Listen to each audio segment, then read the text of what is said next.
And you know, if you think about the reason we've been so successful in the industry, not only the innovative products that we're designing, the operational excellence that Jim was talking about this morning as well, but it's all about customer intimacy.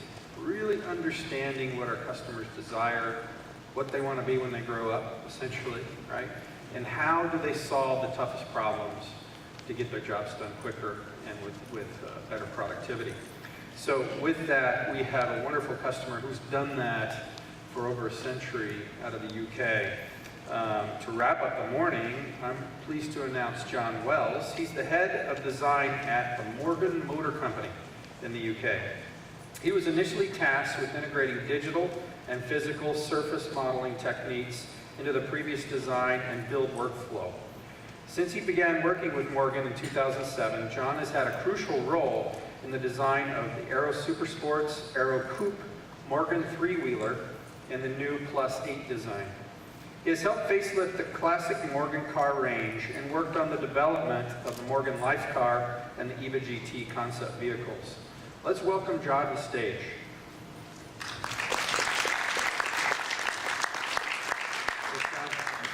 There you are. Thank you.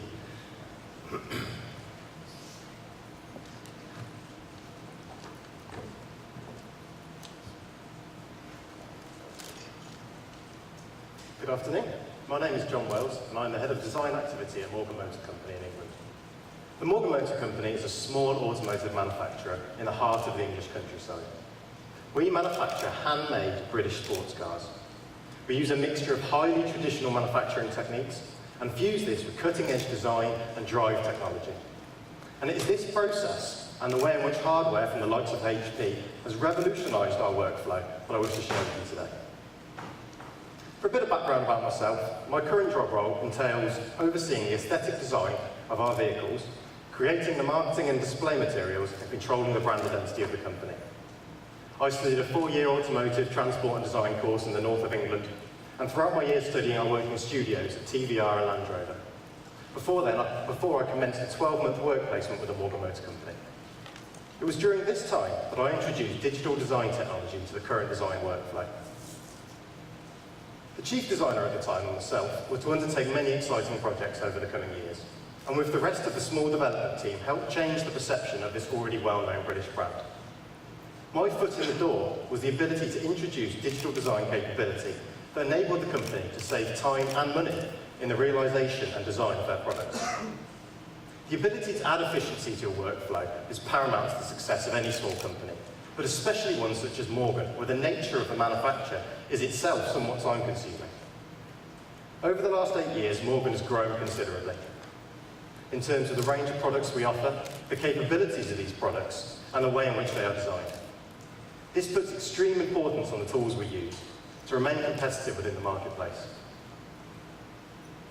A bit of company background for those of you who are not familiar with Morgan. Morgan Motor Company is, and always has been, an entirely family-owned company. It was founded on an icon in 1909, the Morgan three-wheeler.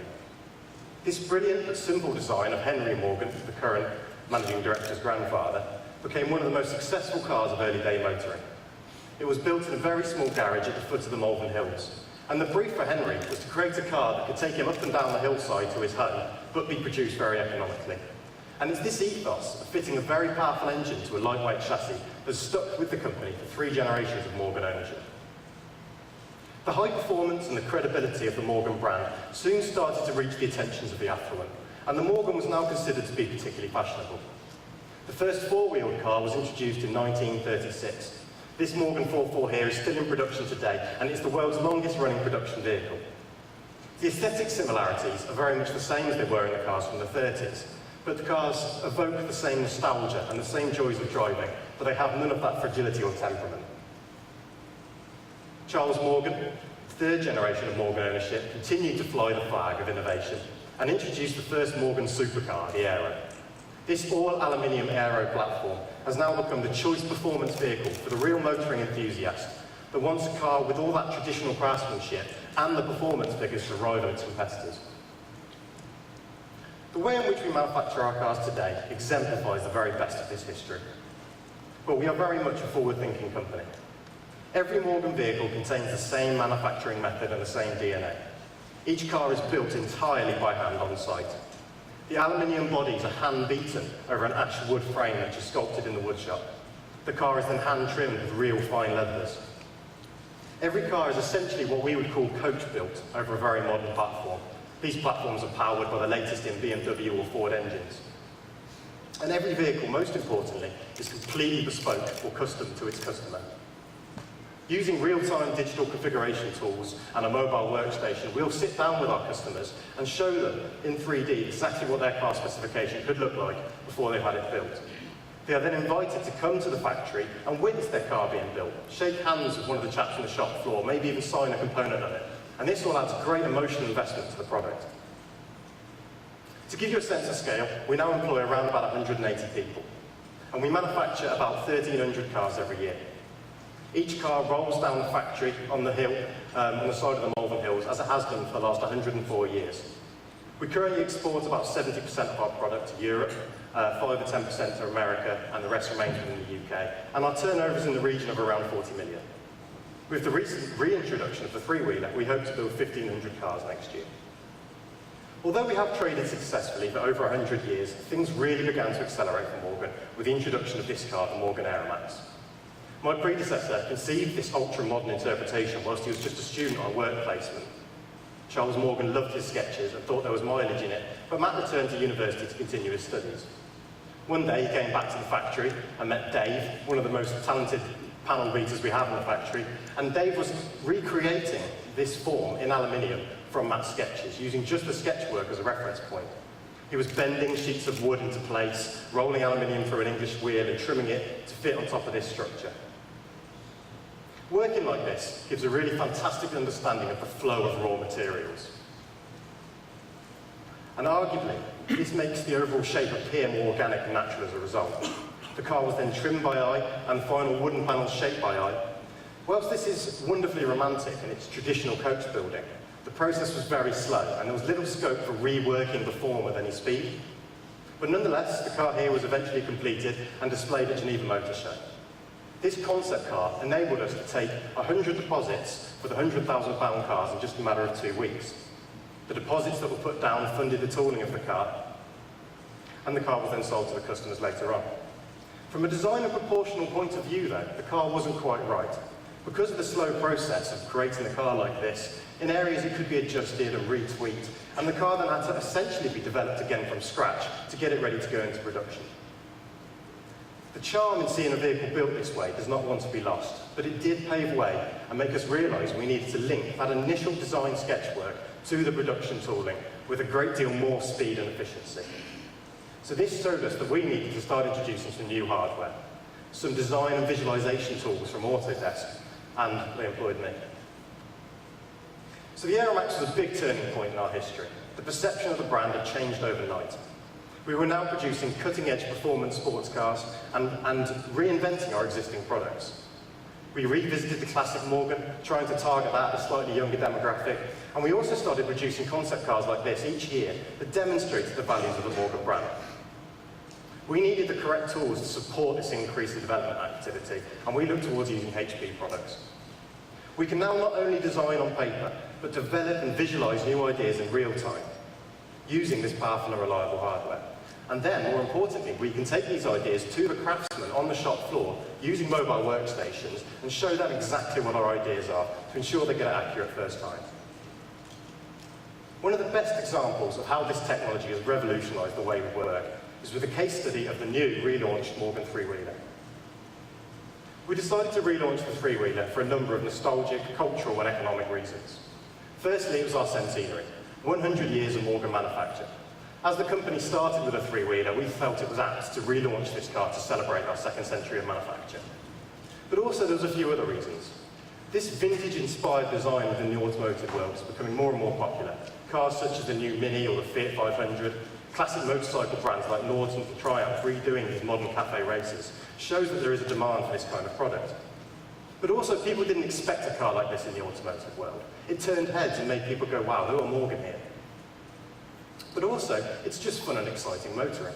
Nowadays, with everyone in the race to build 200-mile-an-hour supercars, and when you think about the congestion at the moment on the roads and the speeding restrictions, especially in England, We wanted to create a car that puts a big smile on your face at 40 miles an hour, not just 200 miles an hour. Morgan is typically a luxury product. It's a second car, perhaps. And news of a new model release can drastically affect our current and existing product sales.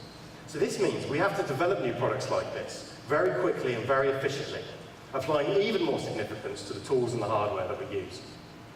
The Morgan three-wheeler was designed almost entirely on the screen. For me, it was very important to work closely with the engineers right from the offset.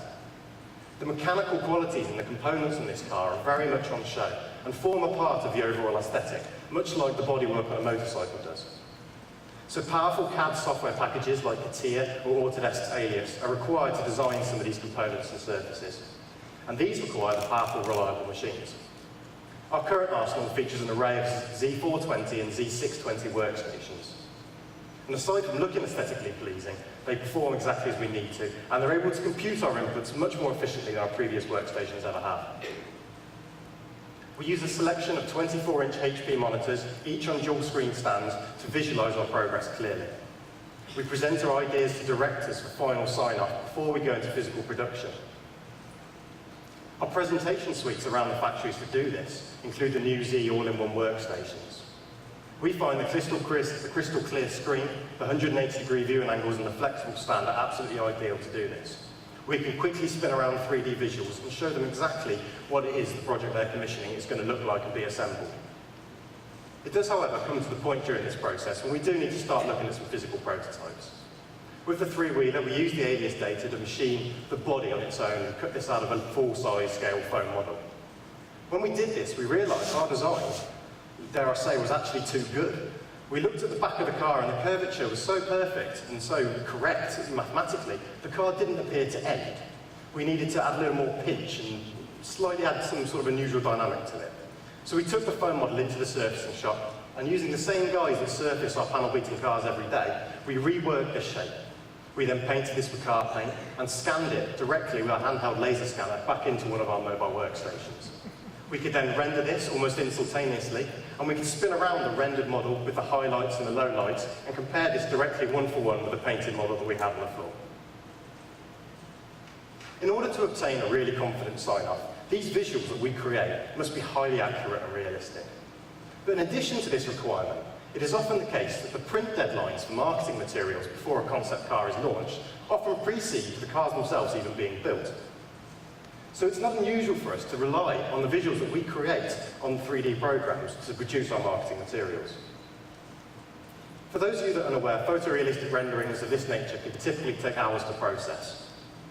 Our Z620 machines, coupled with NVIDIA graphics cards, are able to compute these visuals in just a fraction of the time, meaning that we can not only save time in our process, but we can create more iterations in the same amount of time it previously would have taken us to do lots.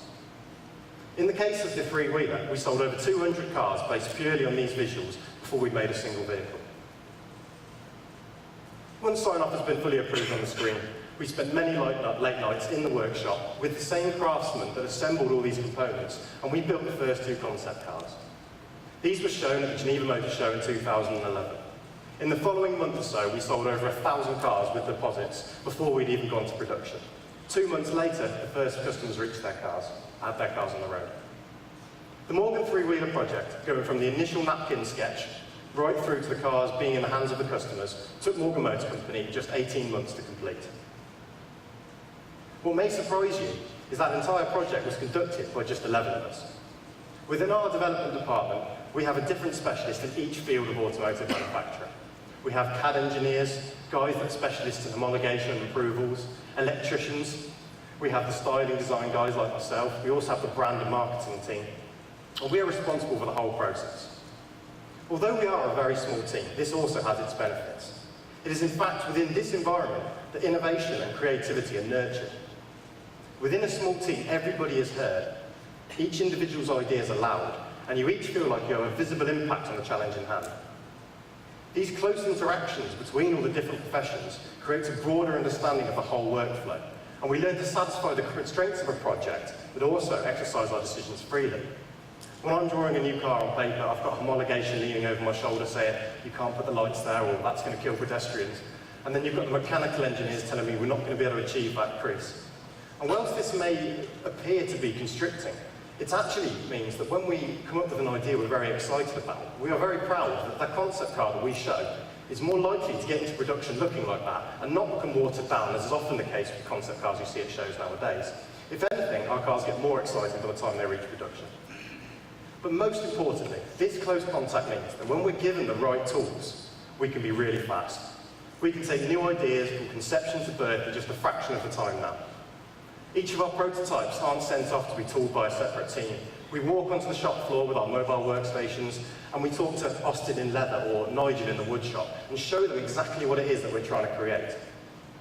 Every single Morgan is designed for manufacture, and we are now able to encompass the qualities of this traditional craftsmanship, but work in harmony with modern design technology. Thank you very much.